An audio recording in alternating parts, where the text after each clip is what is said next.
Hi, good day researchers. Welcome back to our channel.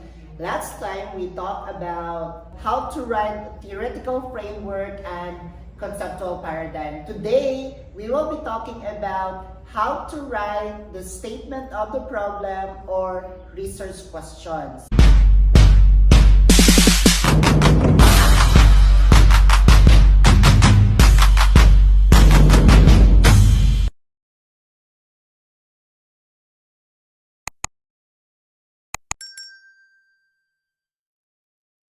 Make sure that if you are watching this video, you have your conceptual paradigm. It's because we will be using that to write our research question or statement of the problem. And that based on our statement of the problem or research question, we can write our hypothesis.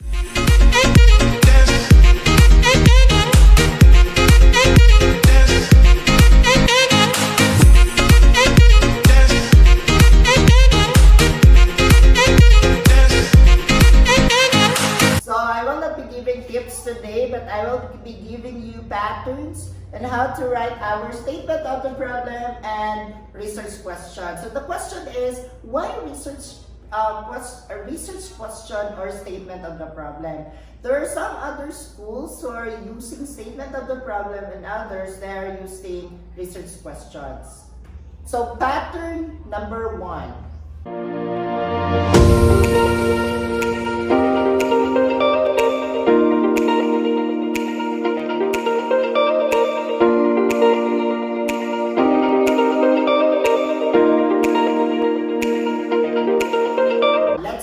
With the independent variable.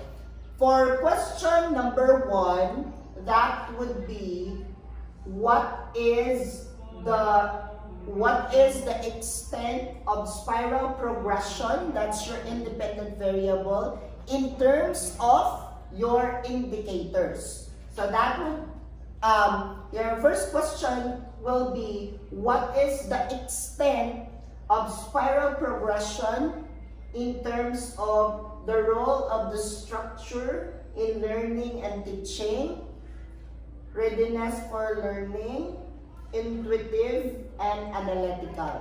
So that's your first question.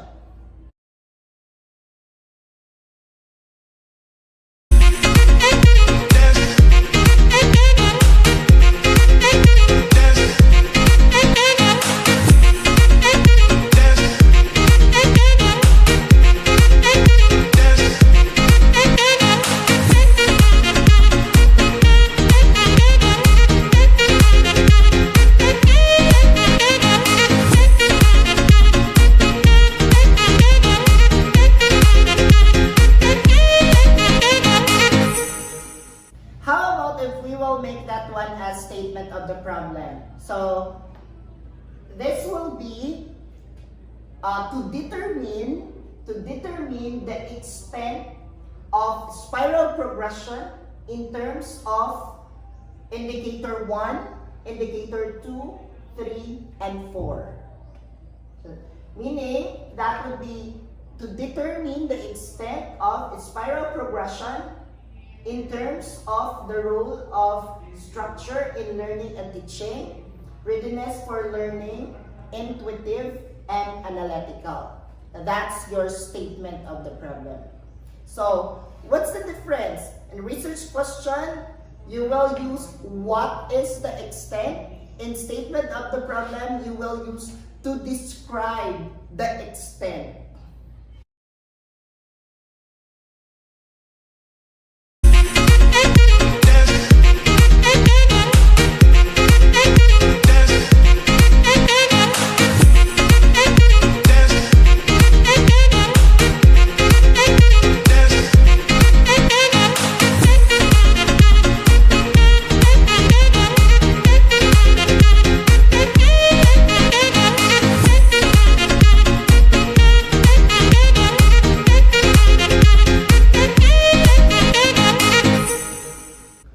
Pattern number 2.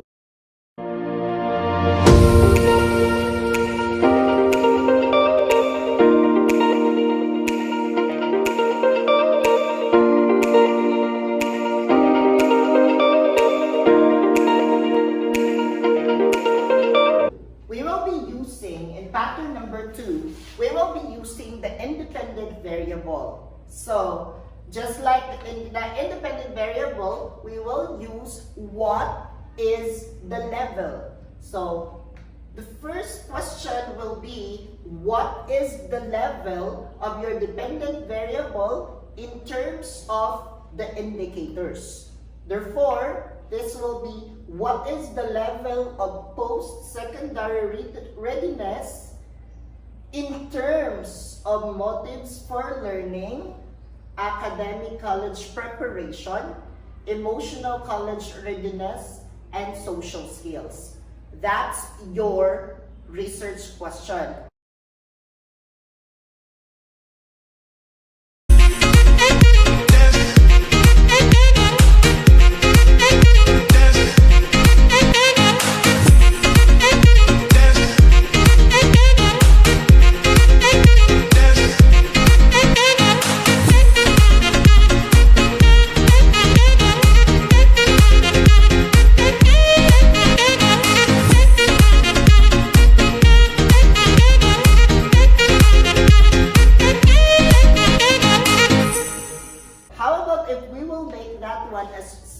Of the problem. So that will be to describe the level of post-secondary readiness in terms of motives for learning, academic college preparation, emotional college readiness, and social skills. That's your statement of the problem.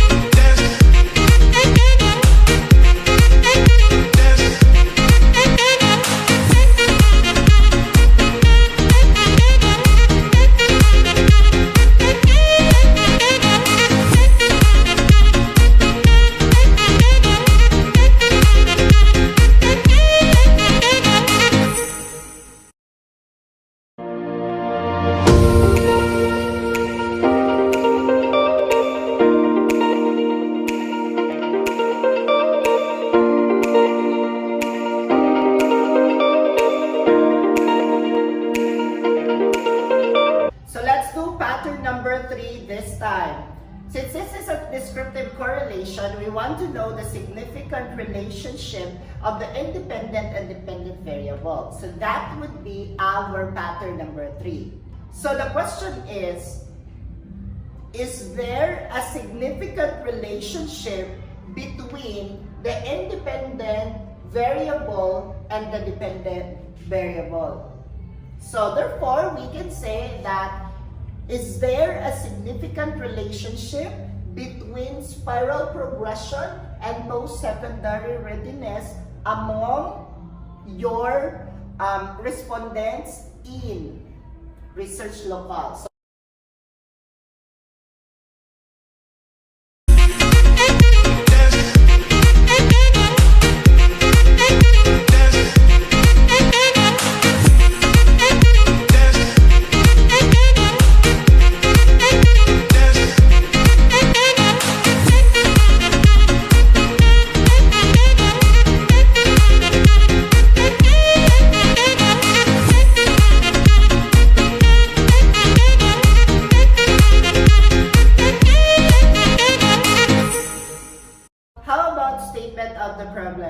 So, on statement of the problem, we will use to determine. So, to determine the extent of spiral progression and the level of post-secondary readiness among grade 12 students in your locale, for example.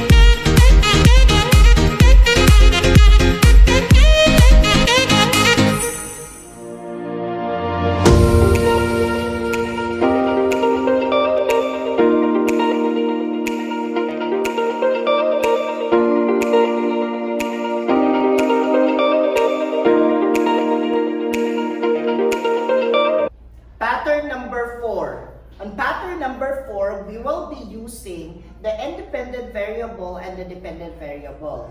But unlike pattern number 3, we will be focusing on the domain in the independent variable. Therefore, our question will be,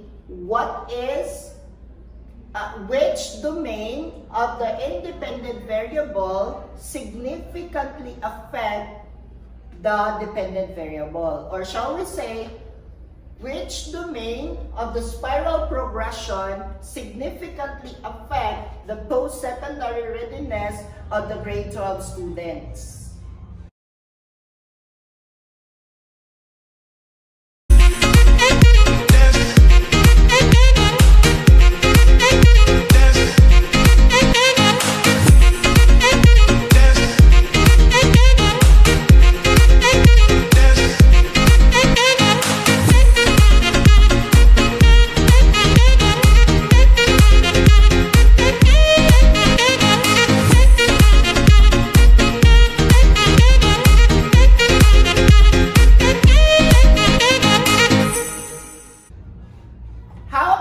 Statement of the problem.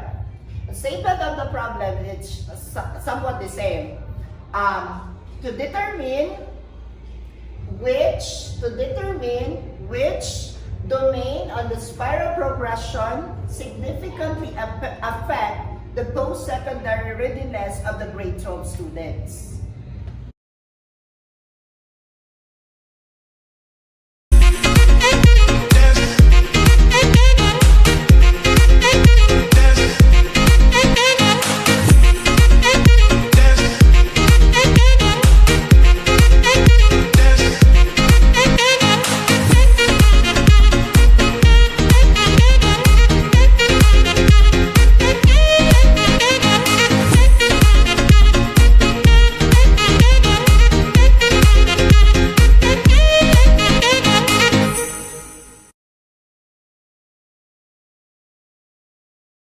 How about if your paradigm do have moderator variables? So we will add moderator variable right here. For example, you have your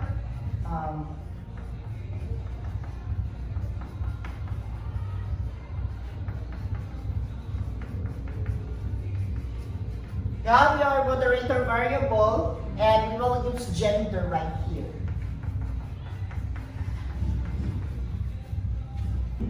So pattern number 1.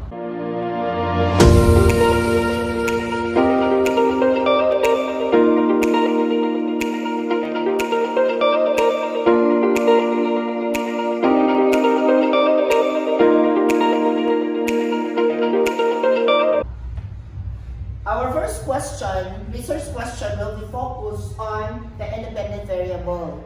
So what is the extent of spiral progression in terms of the role of structure in learning and teaching, readiness for learning, intuitive, and analytical?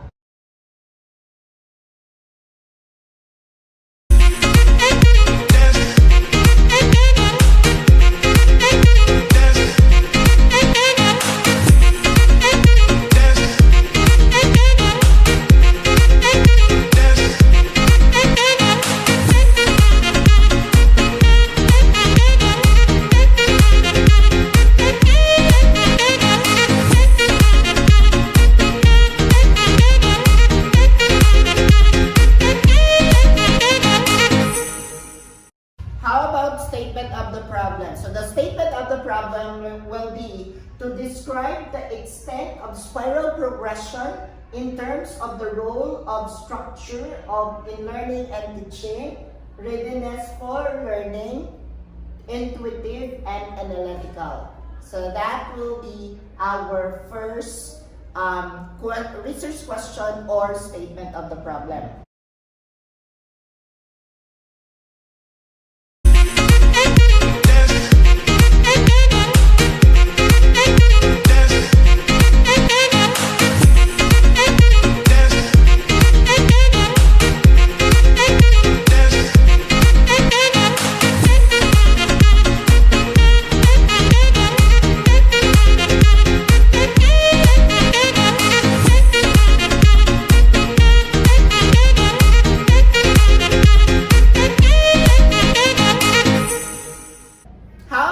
pattern number 2.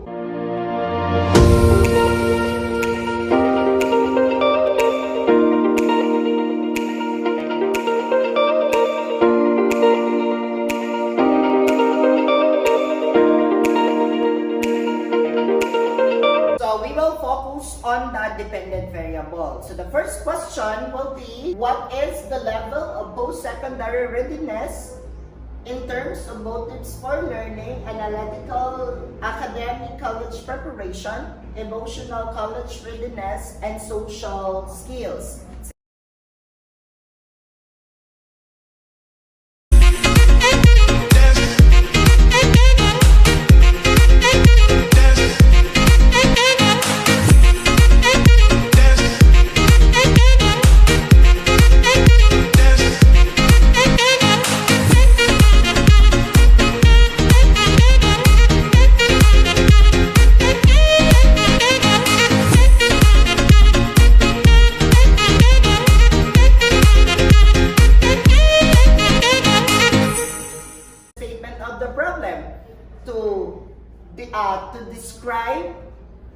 To describe the level of post-secondary readiness in terms of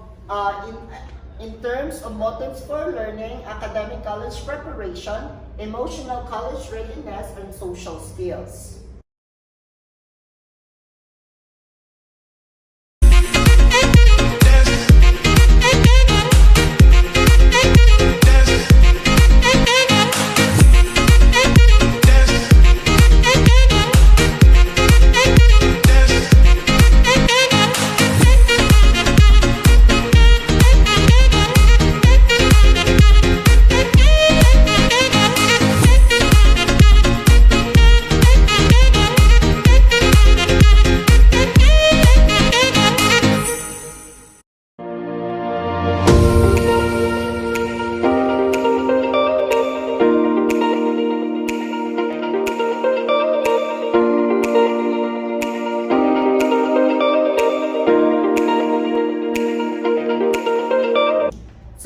Number 3. In pattern number 3, we will be using the independent variable and the moderator variable. So, this one. So the question will be, what is the extent of its spiral progression when analyzed according to gender?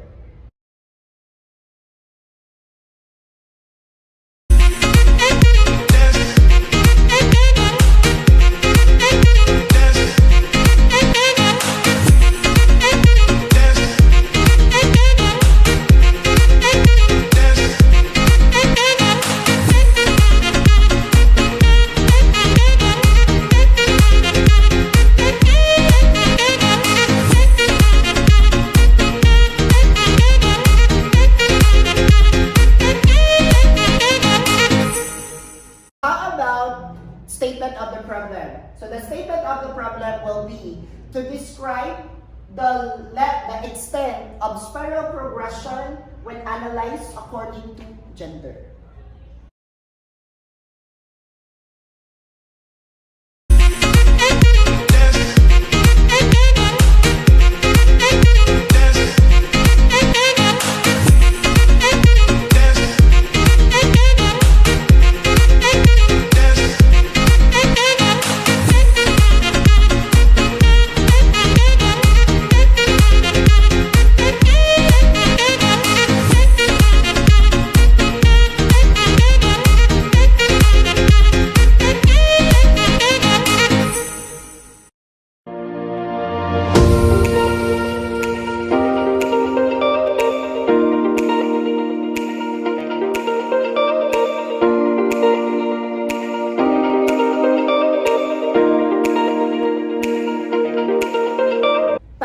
Number 4. So we will, on that pattern number 4, we will be focusing on the dependent variable and the moderator variable. So the question will be, what is the level of post-secondary readiness when analyzed according to gender?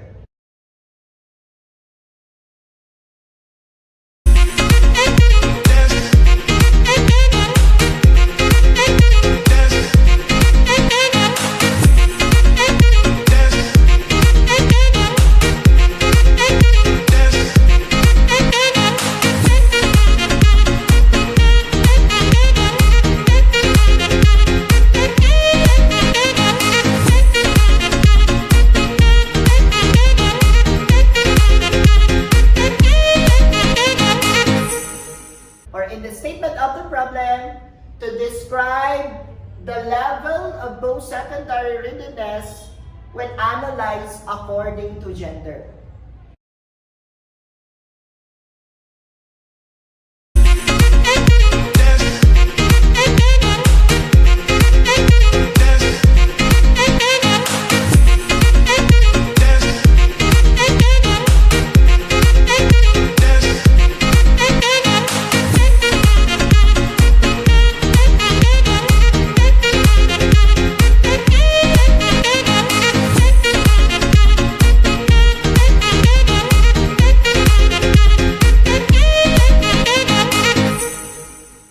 Pattern number 5.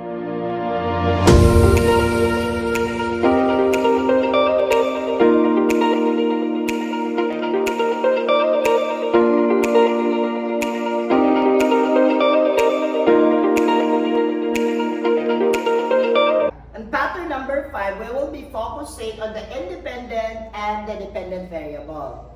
Now, the question will be, is there a significant relationship between spiral progression, between the extent of spiral progression and the level of post-secondary readiness among grade 12 students in your research locale, for example?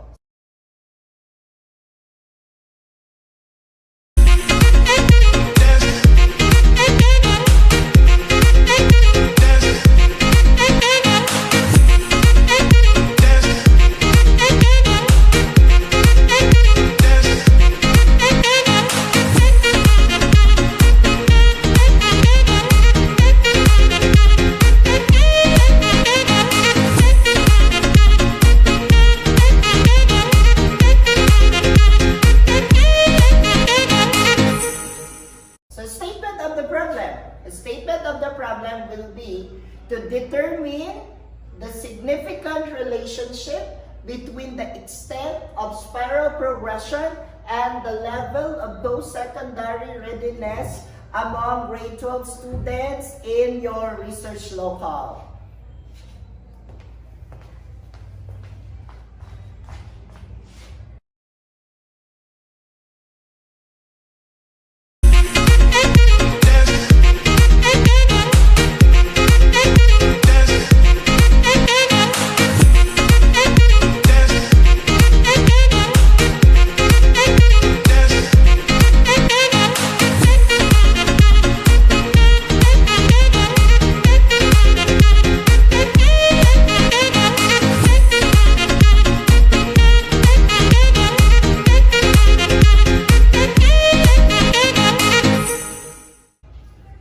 I hope that you can write now your statement of the problem and research question. And if you think that this video is helpful to you as a researcher, do not forget to subscribe, ring the notification bell, like, share, and comment.